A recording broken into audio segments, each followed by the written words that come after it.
What's up, everybody? Welcome to another episode of Yala, your thrice weekly podcast where we talk about the hottest news with a touch of what, Terence? Good old shower on your parade humor, man. Good old shower on your parade. Yeah. Why? Why shower on a parade? Because today it's been just raining like cats and dogs after multiple days of like intense heat, right? Hasn't it? Yeah. It has. It's like a sign from the gods that, the seasons of change are coming, right? The tides are turning. Important things are happening. I think that's what they call global warming, bro. Oh, okay. Yeah, climate change. Or just rain, just rain. just rain. Just an instance of rain. Yeah. No, but I love the fact that it rained this morning, man.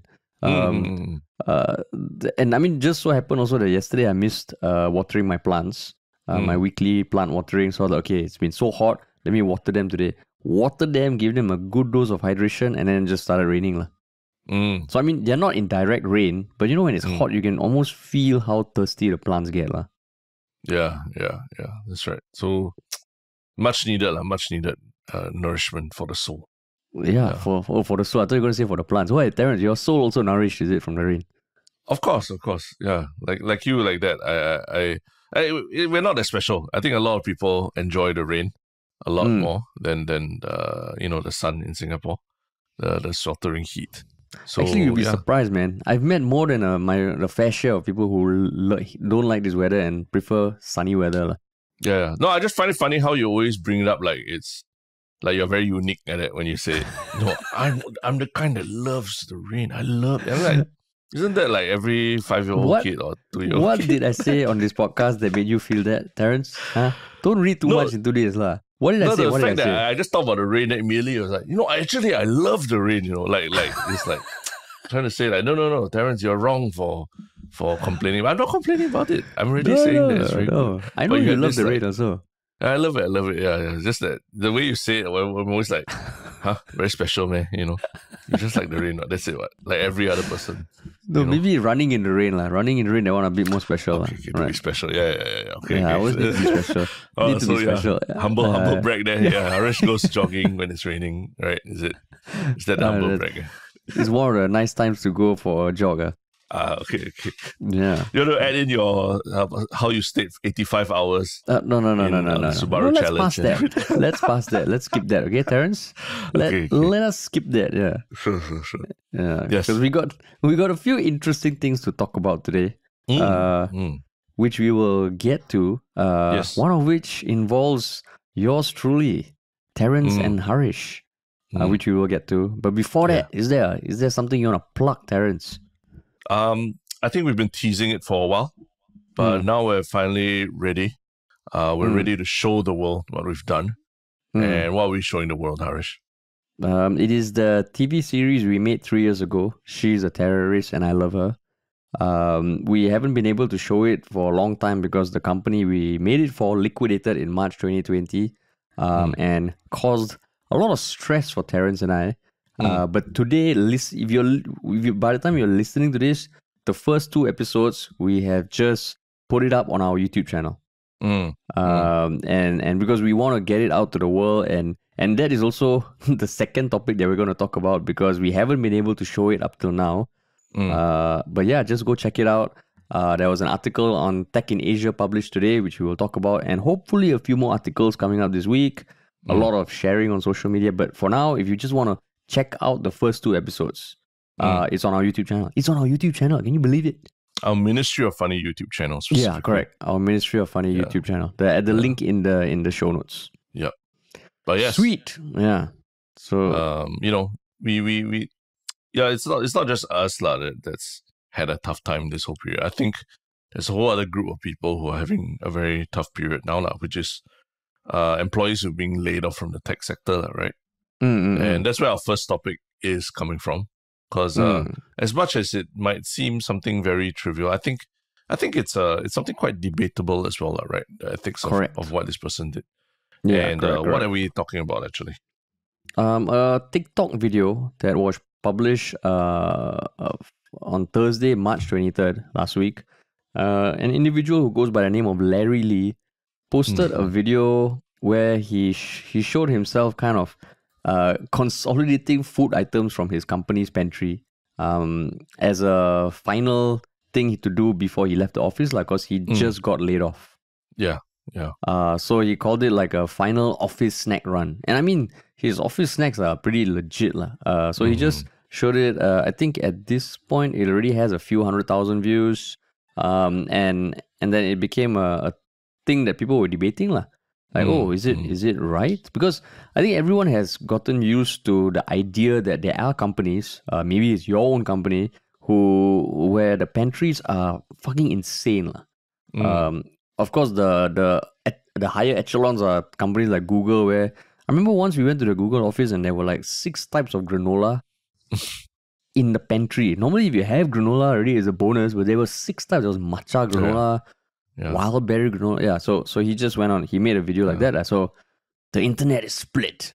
And why are they split, Terrence? I think they're split because there's one group that says, you go, girl. Like, go ahead, and take from the company whatever they're taking from you, right? Or at least, in some sense, it's a small measure of revenge against a company that basically made you redundant, right? And then there's the other half of the internet that says that what he did was really unprofessional and is showing to the world what kind of employee you are and that you can't be trusted, and how will it factor into your future employment opportunities and things like that, So that's where I find that people are split. I mean, there have been some articles written about him, and they've highlighted both sides. But I guess it's quite an interesting debate about what he did, whether it was right or wrong, right? But what do you think when you first heard about this story? I mean, when I first heard about it, I was like, okay, I can't imagine he's the only one who has ever thought of doing it. Maybe he's one of the few who decided to record it, So I don't know, like, it's not that clear cut to me, because these pantry items, I mean, they are meant for the employees, and from whatever offices that we've been to or the people I've spoken to, there's never like a formal, you can only take 3 packets of granola a day or something, right? I think there's a certain level of trust that the company says, okay, don't fucking abuse this shit. You just take what you need, and I mean, for as long as pantries have been in companies, I guess most people don't abuse it. So when he did this, I was like, is it wrong? I don't think it's wrong. Would I do it? That's a different question. If I was a CEO of a company that had a pantry like that and someone did it, would I feel differently? I don't know. It's not clear to me that it's wrong. Yeah. But you? For me, it just felt like did he even take that much? It's like one bag, right? But it's not like he was cutting out like cartons and boxes of snacks. It's just a bag, right? And it's like, if you're retrenching someone as a boss, if you're retrenching someone, and one of the few things that you can give the person as they leave is, just go take whatever you need from the pantry to eat to make yourself feel better. What's the big deal in that, right? So to me it's like, literally the guy is getting retrenched. Maybe it's literally even a directive from HR or his boss or what. Feel free to raid the pantry, get some snacks for yourself over the next few days as you recover from the shock of this news.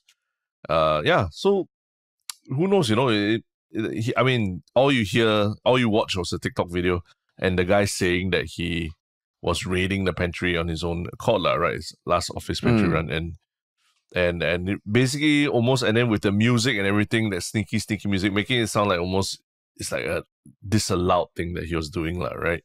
And almost illegal things doing. But for all you know, it could be literally he was instructed as well, or told that he can do this, and smart enough, he made a video out of it that has gone viral and created news for himself, right? Which actually is also pertinent, because I think if you go to his TikTok, you'll see that he's he's a savvy young guy who knows the power of social media. So the article that TikTok video went viral. Articles have been written about it, and now he's really using this his time in the limelight to promote his social travel startup that he started a few months ago, right? So good for him, and but I still don't really understand why people are upset about it. Would feel upset about it, right? Yeah. So I mean, just to quote some people who are visibly upset, of course they don't share their real names on TikTok. But one of the most liked comments is "damn bloody cheapskate. Really no class and no morals. Hope the next employer, if any, will not employ you. So dishonest. Lucky indeed got rid of you." And there were 14 likes lah. I mean, okay, like it's like 14 likes is not that much, but you can see comments like that. And of course, TikTok comments you have to take it with a pinch of salt also lah. But then, so let's say Terrence, we've had employees in the past. If we had to employ someone and you go to their TikTok and then you see them do a video like this, would you be like, hey, nope, not gonna hire? I would say it would depend on what role you're hiring from. If I'm hiring Pantry manager. Yeah, for pantry manager or accountant or procurement or something, then I'd be like, this kind of suspect. I need to ask him about what exactly, like what I said, like, was he allowed to do it? And then he did it and didn't say the full details of what transpired. Or am I hiring for social media marketing? Because if I'm hiring for social media marketing, this is fucking amazing, He created don't know how much worth of press just from him taking food from the pantry, which probably cost, I don't know what, $40, $50 max to himself or the company, right? And he's able to create literally 2 news articles about it that he can now use to, promote people and to follow him on TikTok and follow his startup on TikTok. To me, that's a fucking win, right? For when I see a young guy able to create news for himself like that, I'll be especially impressed if he tells me that behind the scenes that actually, this my boss told me to go and do it, and then I just made it look like I was like stealing from the pantry, yeah. But then like you're saying that if you were hiring for an accountant role or some sort of role where you want people to be precise, you want people to be of a certain skill set. So then why is this suspicious? Because it's lack morals, is it, Terrence? It's dishonest. Is it? Okay, so let's go with the scenario that nobody said that you can go and raid the pantry or what. Oh, and I guess I forgot to add one more thing as well, is that I think Indeed was also announced in the same breath that it's closing its Singapore office. Right? For all you know, they are saying we're literally closing the pantry. Please help us go and clear it out as well if you can. Bring out each person, bring a bag with you. So there's even that possibility, right? So given what we know about that, it's what that are the one very chances speculative, that one very speculative. Correct. It's all speculative. But what are the chances that he was really outright stealing and recording himself and then posting it on social media like that, right? No, but let's say you that it's not because you're closing, the boss didn't instruct, just the act alone. Or the act alone. So you're saying, he just stole from the pantry, like that, so to speak. Yeah. Why did just now you say the jobs got difference one? I think because accountant or pantry manager or whatever, you kind of don't want them dipping into their own supply, right? And then when it comes to counting and sorting and knowing the numbers of these things, it becomes a very gray area already, right? What he's allowed to take and what he's not allowed to take. I mean, how about you? You think you would see any less of him as a hire? I mean, I think it is more about, because I don't know whether it's I'm trying not to think of any differences across roles, because I'm thinking morally or ethically, is this wrong? I think what I would ask is like, okay, can you talk me through your thought process of this and what exactly did you take lah?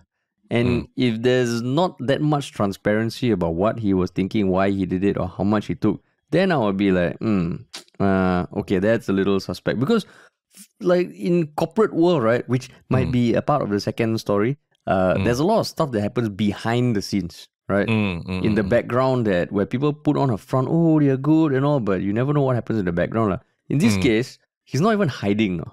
Yeah. He's like, you know what? I don't see anything wrong. I'm just going to do it. For And clout, in some way, yeah. I mean, for cloud, for what not, for comedy, yeah, I mean, I will totally admit that when I've gone to some of our client offices and all where the pantry is stocked, I will take maybe a couple for snacking later on in the day.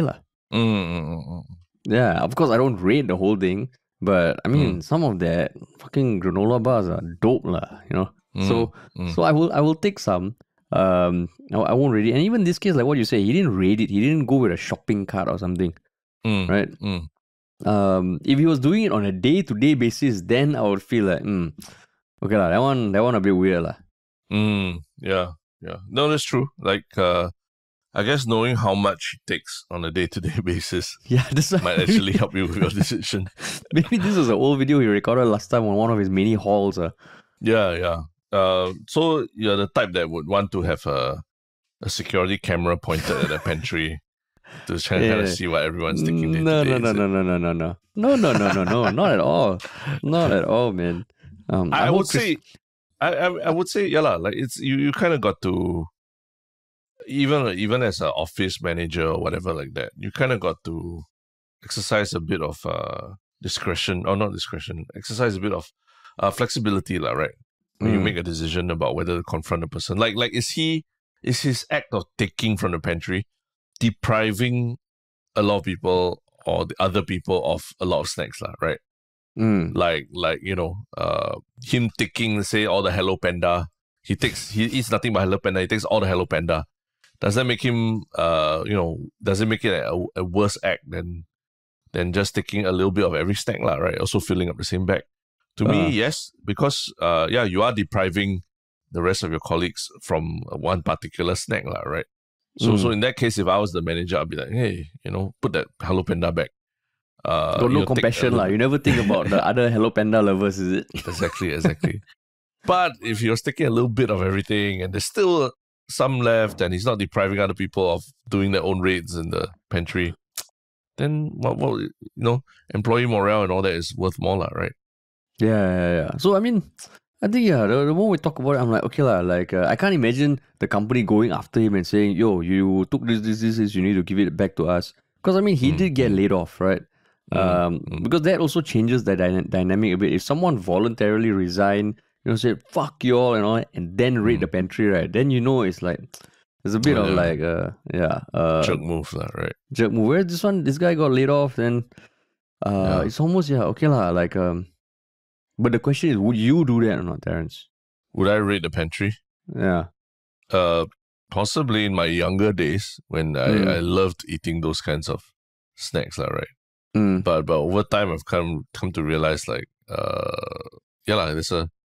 there's a price to pay when you go and raid the pantry after a long day at work and things like that, lah. Okay lah. Suddenly the pantry is healthy stuff, lah, like celery sticks and grated carrot with honey or something.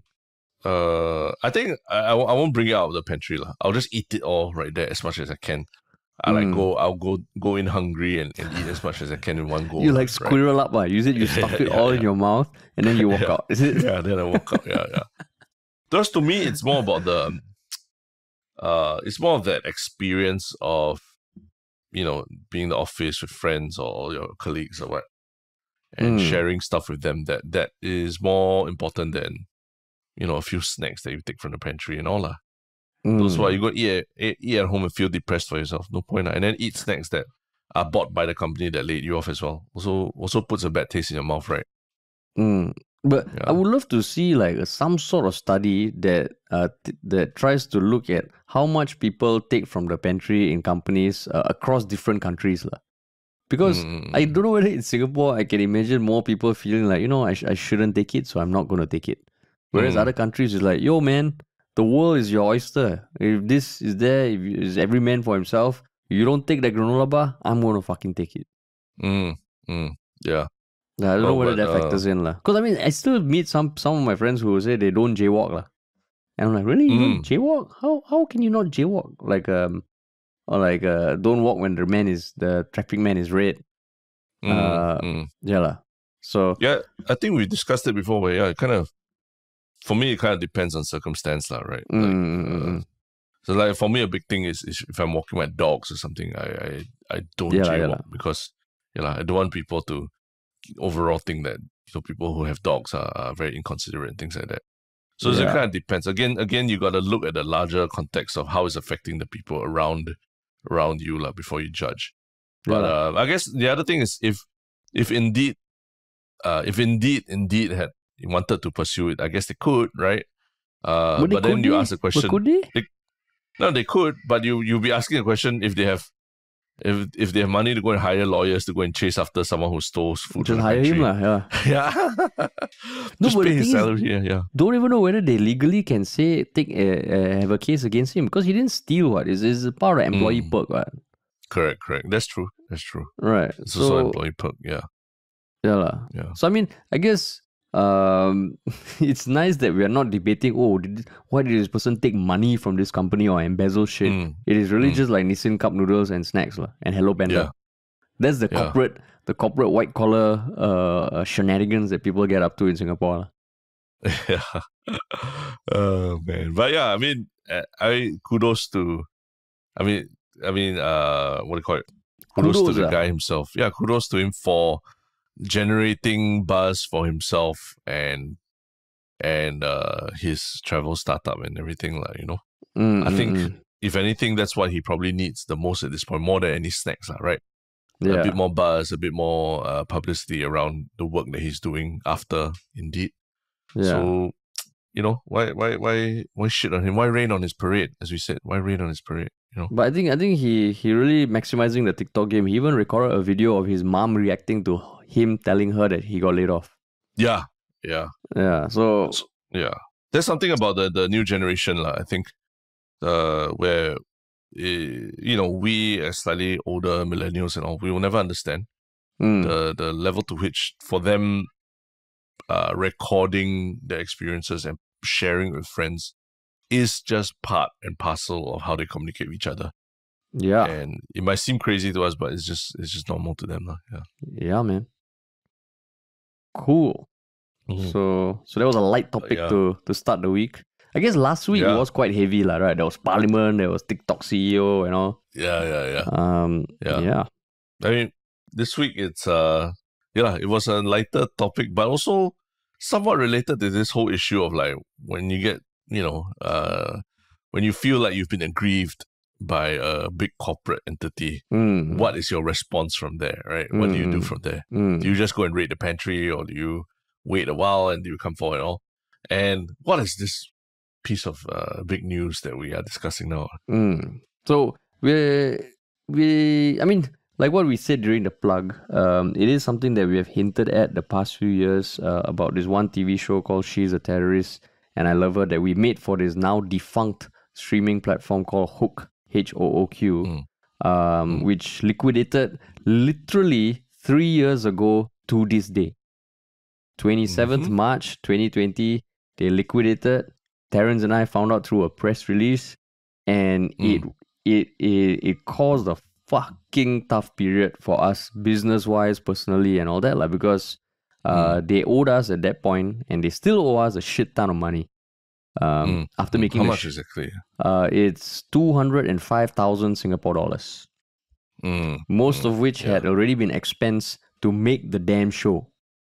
So I mean, the whole liquidation process, for anyone familiar with liquidation, not familiar, essentially is, and this was something that I had to learn along the way also. When a company liquidates, all its assets are put in the arms and hands of the liquidator, who is like a lawyer or lawyers. And then they decide what to do with it, to sell it, to pay back whoever the company owes money. And then there's a hierarchy of how many people are owed money and how much. And normally for vendors like us, we are at the bottom of the pile.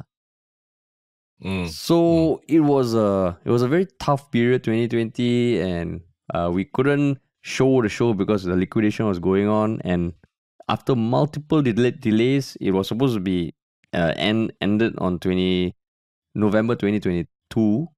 But up till now, we have no news. So yeah, we are taking it into our own hands and just releasing our show on our YouTube channel.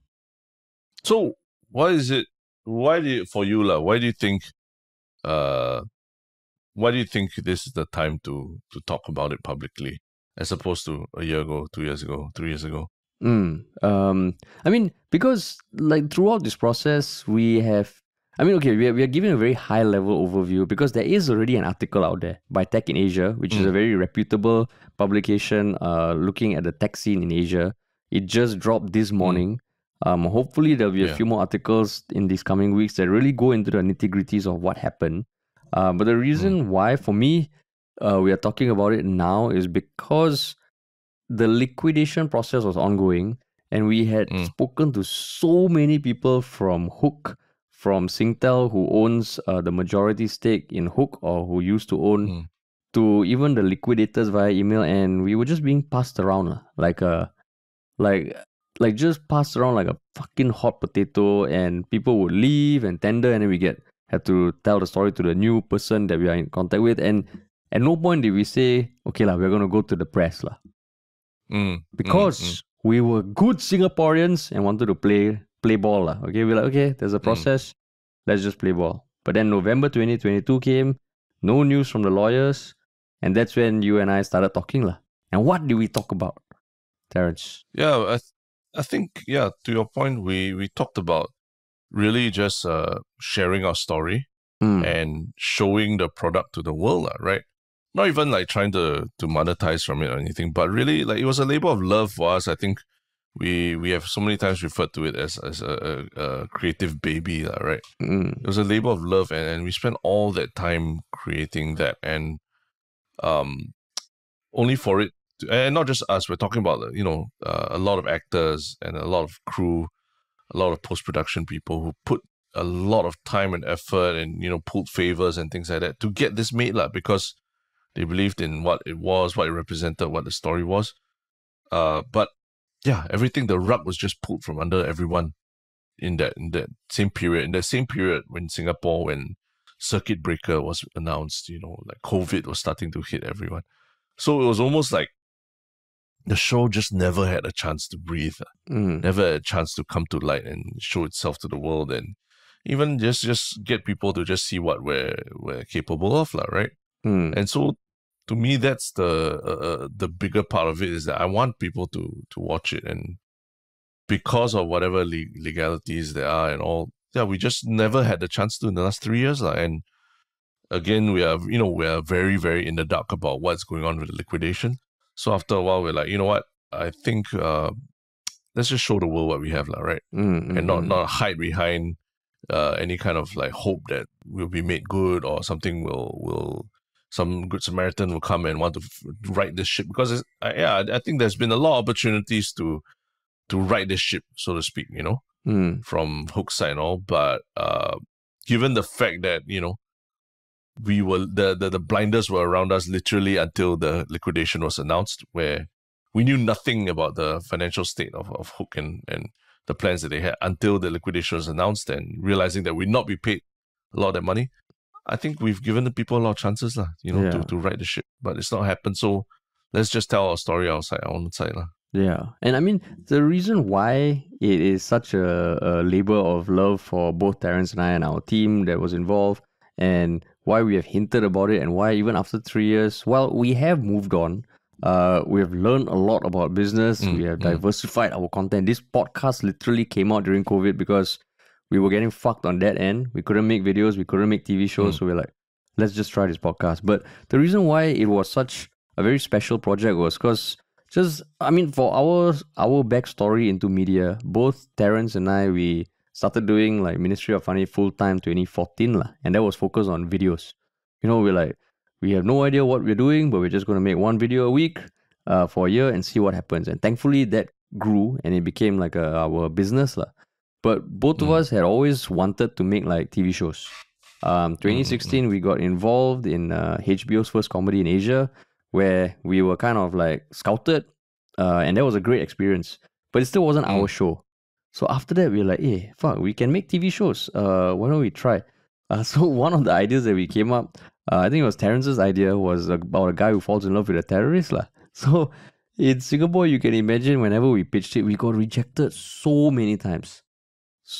Many times. But when Hook came around, To their credit, they were filling a gap lah, that, making AG content from Asia. We pitched it. We ended up winning the whole thing, and we dedicated our lives in 2019 to make this happen lah. And when it came out, it actually won a few Asian Creative Academy Awards, and that was just the start. It was on air for like 2 months, and it got taken off lah. And the people we work with, you got Benjamin King, you got Muna Baghrib, you got Noah Yap, Ketania Tan, Smiling Afro. We put together a really dope team from the cast, the crew, the post-production, the sound designers. And just to see it all get taken off like that. Because literally the day before we found out about the liquidation, we were at their office talking about season 2. Yeah. So it's just something that we're like, like a lot of people get screwed over by the corporations and all that. And I think the feeling of helplessness really sucks. So what we just want to close this chapter of our lives, put it out there, and kind of end it on our terms. Yeah. And I think there's a lot of details about what happened that you can read in the article. And I encourage everyone to read it to understand that, because the article also talks to other producers and talks to other producers who involved, similarly like us, but maybe not to the same amount of money or the same investment in the IP and things like that. But you will hear from other people that it wasn't just us who got screwed over by this whole process and are still in the dark about it years later. They talk about people who were fresh out of school and literally had to basically pay back whatever they owed people till the end of last year. They talked about production houses, pretty decently sized production houses, who basically on the back of this as a bad experience also decided to not make any more, not continue pursuing their dream of making shows like this already So I think that's the one thing that I think is I also took away from this, is that there is value in reaching out to other people who have been affected, and that was something for us at the start of the whole process. When we first heard about liquidation, we're like, wow, what do we do? We're not getting any answers when we ping the company or the liquidators or anything. What can we do? And you felt really helpless. One good thing is that we really rallied together, talked to the other producers, and got everyone to come together, not even to specifically do anything, but even just to share experiences of what was going on for each of us. It's like almost like a support group, right? During circuit breaker, yeah, circuit breaker. 1 hour, 2 hour calls late into the night, people across the world, in London, in Singapore, and other parts of Asia, just talking to each other and just commiserating about, hey, we all got screwed over together, and can we all try put our heads together and try to find a way out of this lah? And that really showed me that a lot of these instances when you just keep quiet and think that there's no one that can help you when you're going through this yourself and all that, it can be a very isolating, painful experience, and nothing beats like just talking to other people who might share your experience or even have a couple ideas to help you as well, right? Because I mean, it was a discussion that Terrence and I had. Like, actually, what are we trying to do here? Why are we putting it on our channel? Which, I mean, it's not a clear-cut thing that we even can do, right? Because the liquidation is such a mess. But for us, the big thing was like, okay, first of all, even the actors who over the past few years have said, hey, can you just send me some clips of my acting? I want to put it in my showreel. We're like, I don't think we can. Same for the camera team, the sound designers. So part of it was that, but part of it was also like, like you almost don't want this story to die a slow death, because when we read the press release, I did tell Terrence, hey, so what? They're liquidating. There's a contract. Right? They have to pay us this shit ton of money, right? I remember it was on Friday 1:30 when I think we spoke on the phone. They were like, dude, it's a fucking liquidation. And I'm like, what? They're not going to pay us? So it's almost like if the more people are aware of this kind of things, hopefully it's helpful. And I mean, hopefully the other articles in the coming weeks, hopefully the stories that the actors and all will be sharing, the clips, would get the word out. And at the end of it, we will do another podcast or another AMA where we answer any questions about the entire process. Because if we want to do a podcast about it, we can do a whole mini series, man, I think, where we just detail the detail, like the exact chronology of what happened, lah. But no, lah. I don't think we need to at this point. Yeah, yeah. So in Yeah. terms of when you read the article, like all this time after having gone through this and all, is there anything in the article that particularly surprises you as well? This article in particular, I mean, less of a surprise, but just a reminder, like, especially when you look at how much money is owed to us and the other producers versus what was the revenue and profit for, like, Singtel for those months, which is in the billions. Then you're like, are we just a line item? So, yeah, but there was nothing new per se for you. We're not even a line item, man. We're like negligible. Yeah. No, I think what's useful about a third party talking about this is that they've had the writer Colin who spoke to us. He and his team, I think they've at Tech in Asia, right? They've had a chance to actually reach out to the other producers, and they also managed to talk to an individual who was trying to purchase Hook's assets, right, during the liquidation. And I think the quote that was given was that they were like selling a car without an engine, right, without the engines. So that's how messy it was, that basically none of the things were in place to ensure some kind of a smooth transition or handover. So this thing is relatively new to me. I mean, I knew it was messy, but to hear this being quoted as from the source itself really tells you how messy it was. And again, it's not what they did per se was not illegal, but the ethics of it is something you really need to think about, lah. And part of us coming forward is to keep people honest, lah, right? Keep them accountable for their actions. Yeah. You want to do something that is legal but unethical, yeah, go ahead. But there needs to be the record of it needs to be out there in the open as well, right? But Terence, that is the business world, Terence. It is dog eat dog. Okay, you go see dogs Correct. talk to each other and show compassion or not. Why, Terence? I mean, yeah, lah. So that's the thing, lah. So I mean, like what you said, it needs to be a warning to other, whether it's freelancers or SMEs that deal with these large corporations and all. Like, what can happen to you even when you think that, it's blue chip. There's no way this thing will just disappear overnight and the office is in Orchard Road or whatever. That doesn't mean anything when people just are determined to just quickly cut their losses and use whatever, use corporate structures to protect themselves. So I think it's a very important warning that needs to be out there. And I'm just glad that we talk about this, but we're not the only ones talking about it, right? The fact that the other producers have come forward and even the person who was trying to purchase the assets just saying what a mess it was as well, right?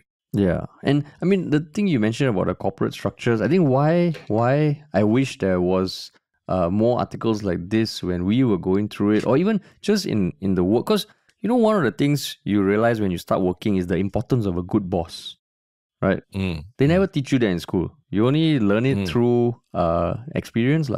So similarly, one big thing for us throughout this whole process was understanding how the corporate structure really can protect people and absolve them of responsibility, which is something if you're in a small company, you can't, right? The biggest example was I remember one person told us, oh, you guys have taken loans to pay it off. You have outstanding payments. Why don't you liquidate your company so you don't have to pay? And we're like, how the fuck does that make sense? Right? And when you speak to all these corporates who, I mean, certain leadership people from Hook, a few months later, they were reinstated as CEOs of other tech companies, right? I think, I mean, you can find out the leadership of Hook at that point in time. I don't think they're quoted in this article, but yeah, it's all there, and they almost got a promotion in their next career, right?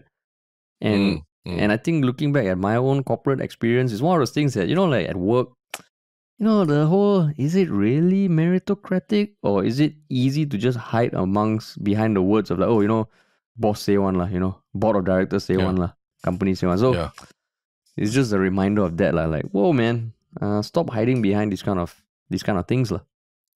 Yeah. So it's I think it made us both much more careful, right? And more wary of dealings, especially with large corporations and all that. Because it is, you never realize. I mean, probably ours is that extreme, no? That you people rarely factor in as a possibility that overnight the company just disappears. And disappears is one thing. The next thing is, even to chase back your money, you have to go to Mauritius to try and chase the money back. You know, people go Mauritius for holidays. We go Mauritius to go and chase some money and all that. So I think it's just a whole.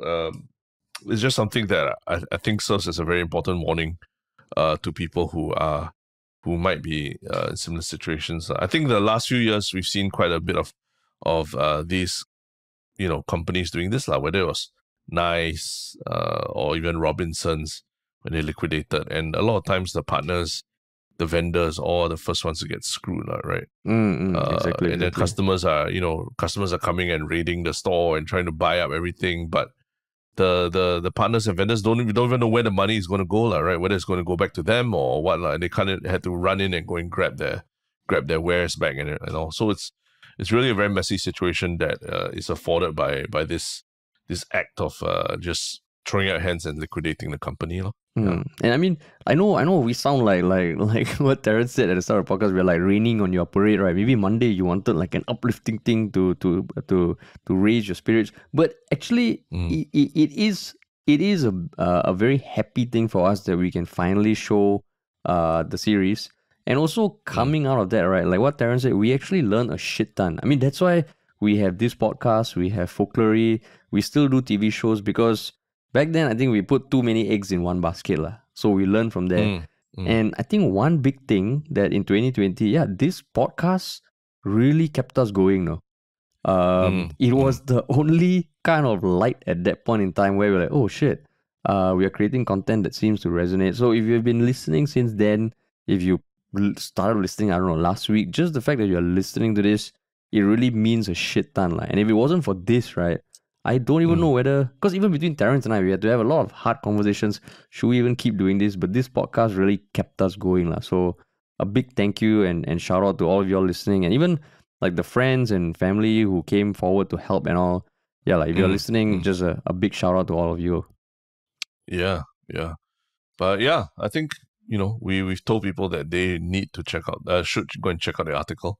But other than checking out the article, what's the other thing that you can really do to be a part of this? This movement? Just watch the show. Right? Watch the show. Watch the show, please. Part of me is like, oh fuck, if we upload it and then by the end of a month there's 7 views, right? We're like, oh my god. Yeah. It is just navel gazing. So yeah, watch the show. The links are in the show notes. We'll be releasing the other 6 episodes, 8 episodes in total, over the next 2 weeks ish. And we are probably going to get some of the actors to come and do a podcast with us. And yeah, if you have any questions at all, we might do like a mega AMA to answer any questions about the liquidation process, or if you're going through something similar, hopefully just hit us up on Reddit or Instagram, because we're going to be sharing a lot more about this. Or even the making of the show, right? Honestly, to me, it was one of the happier periods of my life as well. Happy and very stressful periods of my life making the show, and the end of it, but it really felt like it was a dream, right? And looking back even more so now, because it was like right before COVID and right before all this stuff happened, right? So it was a very fulfilling period for both of us. Yeah, as creatives, as individuals. And if there are questions about what that process was like, we'd love to also talk about it. Yeah, we can talk about it all day. It can be its own podcast by itself, right? Because I mean, there is like a pretty full-on sex scene.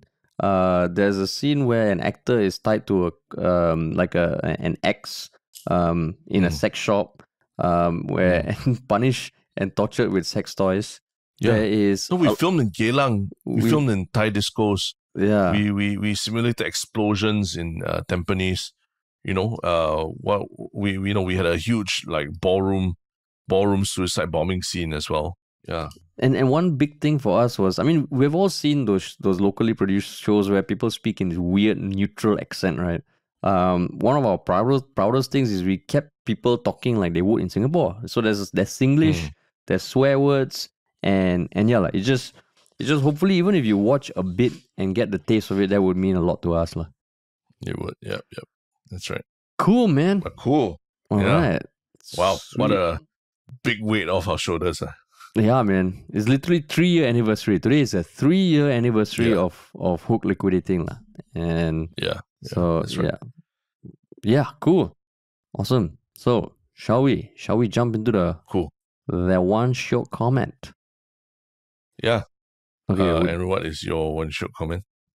My one Shiok comment is just highlighted by a long-time Redditor Butden Ho, who just shared an article where apparently like Nestle has come out to clarify that Milo is actually Nutri-Grade B and not D. Which is a follow-up from our last episode where we were talking about a viral TikTok video that showed that question, how come Milo is Nutri-Grade D and Coke is B? So they clarified that apparently. So then it makes me think like, then the process is for fuck. Like, what is this process if it's so easy to get mixed up? So now it's being clarified lah. But yeah, shout out to Butden Ho. Yeah. What about you? My one Shiok comment is by Internet Lurker 96, also a long time listener, saying that our previous podcast about the TikTok CEO's testimony was, I think what's lacking was that what was an American's objective opinion on it. So thankfully, there's the American YouTuber commenter Moist Critical and as well as Matt Walsh, right? Leaving the comments about the TikTok CEO. But yeah, I mean, what do you say about that? That we don't show the American objective about the TikTok thing. I mean, I don't know, because sometimes you can still share your perspective without having someone who's with that perspective sharing. I mean, that's what we do, right? It's two of us sharing our perspectives on these kind of global things, lah. I did watch those clips also, and I mean, generally similar kind of sentiments, lah. Yeah. Right. You? So I mean, to me it was I think we were trying to give that the slightly more Singaporean perspective on things, right? Because I think a lot, if you try to look it up on YouTube, well, you'll hear a lot of this, the more American-centric side of things. But just understanding the context of a Singaporean being in charge of a Chinese company that's testifying from a US Congress, that to me was is a more interesting thing to cover from our angle compared to what you find on the internet already. I mean, but the TikTok CEO getting a lot of love online. A lot of people swooning him. He is making K-drama remixes, all right. Yeah. He is. And then he's been even posting his own follow-up TikToks about it and what he's committing to it. So yeah, just like the earlier person we're talking about, he's really making the most publicity out of this congressional hearing. And I mean, Congress really feels like they came out to like, everyone just looks at that whole, I mean, it's like that show, that theatrical show, which, I don't know, like, I mean, a lot of American commentators, I mean, the ones that the Internet Lurker pointed out, also were very, very critical about how it's like a joke, it's a farce. Yeah. Right. Yeah. So, yeah, man, TikTok came out, I think, in a better position, yeah. TikTok won. But yes. Yeah. Then what? One Shiok thing as well this week. Okay, my one Shiok thing is, I mean, like, I'm sure most people listening have heard about this app called Notion, right? And if you haven't used it or you may have heard about it, essentially it is an app that came out a few years ago, I think, and is meant to be like your all-in-one productivity suite, lah. So we also started using it like last year or something. But there's this one guy on Twitter who I follow called Easlo, Easlo. And he's known as the Notion guy. I mean, he calls himself the Notion guy, but he's also known as the Notion guy. And in 2020, he went viral because he had this one tweet saying, "I'm 20 and I made $200,000 selling Notion templates." So he basically built a business, a one-person business selling Notion templates, lah. And a lot of people I follow on Twitter, they all follow him. He's a Notion ambassador, and I'm like, wow, fuck, this guy, now he's 22.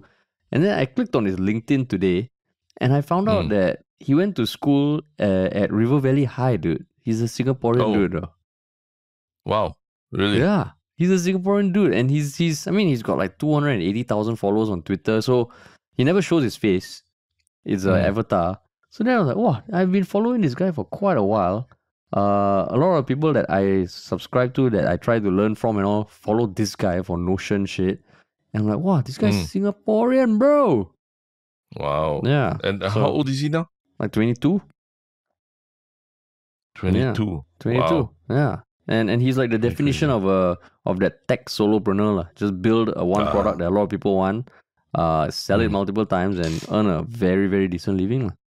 So yeah, I see. slow, yeah. Pretty cool to find out that he's Singapore. I tell you, Singaporeans now taking on the world, no. Taking on the world. I man. saw someone on TikTok say with regards to the TikTok CEO saying this is the first time she ever found a Singaporean accent sexy.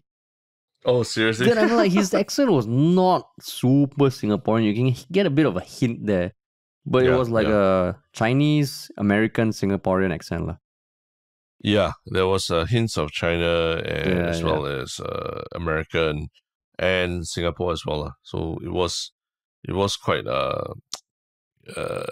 I can see why people are like, oh, it's an interesting hybrid. And it does sound exotic. Maybe it's really time for Singapore to shine, right? Yeah, man. Yeah. Yeah. But cool. Well, what about your one Shiok thing, man? My one Shiok thing is something that I just read that I thought I was really quite happy about lah. It's just the news that So Ryong is now going to compete for Singapore again. So Ryong, the marathon runner who has been on a podcast and has won, holds a lot of national records in 5,000 meter, 10,000 meters, half marathon, right? And because of certain spats that he's had with the sporting organizations and all, he's just not been allowed to compete for Singapore, whether at the SEA Games or other competitions. But it seems like he's back. He's patched up the situation with all the sports associations. So I'm just very glad to hear that this is happening to him. And not much of a one Shiok thing that you can go and savor and enjoy. You can go and read his Facebook post, which is basically I'm back, right? But the news is out there, and because he was a guest on a podcast, I feel even happier that he's managed to resolve this and can represent Singapore again. Yeah, I also saw that. I was like, wow. And then he spoke about it briefly, right? That he did meet the committee, and because I think he has been recommended to compete in international events, but it's been vetoed by the powers that be. So now to hear, and I think it's especially encouraging because now it's so easy for people to get cast aside or labeled one way, right? And we had him on our podcast. I love the conversation with him. A lot of people disagree with the way he conducts himself or the way he posts, but for even the organizations to find a way to work it out with him, it's great. I think even from their perspective, because I hope at the SEA Games, which is coming up soon, right? In a couple of months' time, he's probably going to be one of the favorites. Yeah, hope so, man. Hope so. Yeah, hopefully. Yeah. Sweet. Cool. All right, cool. All right. So thanks for listening, everyone. Just check out the series on our YouTube channel. Message us if you have any questions, because we will definitely probably talk about it again in the near future. Yeah. All right. Peace.